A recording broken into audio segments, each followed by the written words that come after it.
Video works. I'm at the beach today, a place called Porthtowan, which is gorgeous, but obviously being near the beach you get a lot of surf noise, so I may not be able to hear what I'm saying.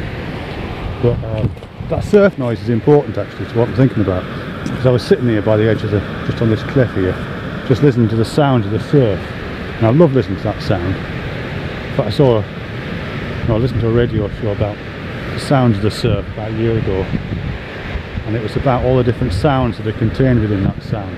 There was some scientist who'd been researching the acoustic properties of wave noises, and apparently that high noise, that kind of hissing sound,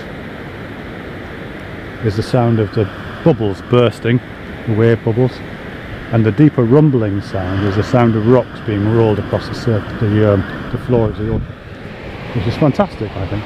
Anyway, I've been listening to that and I've been thinking about sound as a result, and listening is funny, isn't it? And sound is funny. Hearing, because when we say hearing, sometimes the word hearing can just mean a kind of passive reception of the environment that you're in, the acoustic environment you're in calm. It can just mean that you're doing what I'm doing now, really. I'm aware that the sound is there, but I'm not paying any attention to it. I'm just hearing it. But then you've got listening, and even with that you've got something different. And I've been thinking about the difference between listening to something, like right now I'm listening to the sound of that surf, and listening for something, which is when you kind of actively go out even further than just listening to something and try to detect something that you think is there. So right now, for example, I'm going to listen to the sound, listen for that high hissing sound of all those bubbles bursting. And it's a different experience. It's subtle, but it's different. I can hear obviously I can still hear everything else that's going on, but when I listen for particular sounds, other sounds that fade away a little bit maybe. And you can even listen for things that aren't there, can't you, sometimes? If you've ever done any meditation, I have done years ago, some of those kind of formal meditation centres, sessions, like I went to the Buddhist centre in Manchester a few years ago to see what they did. And you start off the meditation sessions with this little bell sound. You clink these two little brass discs together to make this really resonant bell sound. It just hangs in the air for ages. And you're hearing it, and then you kind of go beyond just hearing it into listening to it. But the sound decays over time, as you know. It gets quieter and quieter and quieter and quieter and quieter, and you're still listening to it.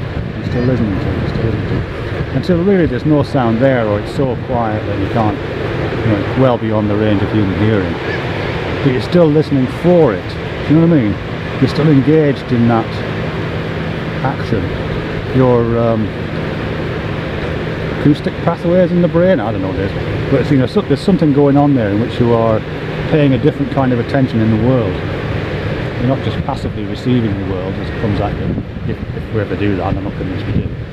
But nor are you hearing something, because there's nothing to hear. You're not listening to something, because there's nothing to hear, nothing to pay attention to physically in the world. But you are listening for something. So your attentive engagement with the world has changed. I mean, listening generally changes your attentive engagement, doesn't it? Particularly listening for something. It shifts your engagement with the world away from other channels of engagement, away from the visual. So for example, when people are listening to some piece of music, quite often they'll close their eyes, or they'll take their eyes away from anything that's too distracting and just stare into space or stare at a blank wall, don't they? That's what they tend to do. So quite often people will take their attention away from the visual, or their attention will fall away from the visual, and the acoustic environment becomes more attended to. And that's got to be the case when you're listening for something, like listening to the decaying sound of a bell, even after the sound has disappeared.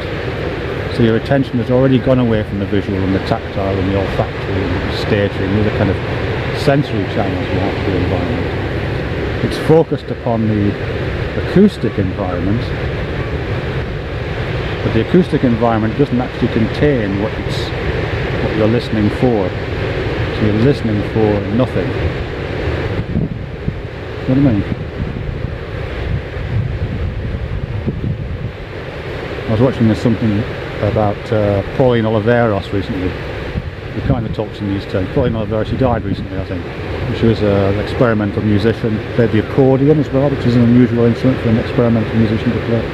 But she had this, she was very involved in kind of relationships between music and meditation. And she had this thing called deep listening, which I think are some relationships, the things I'm thinking about now. Deep listening, in which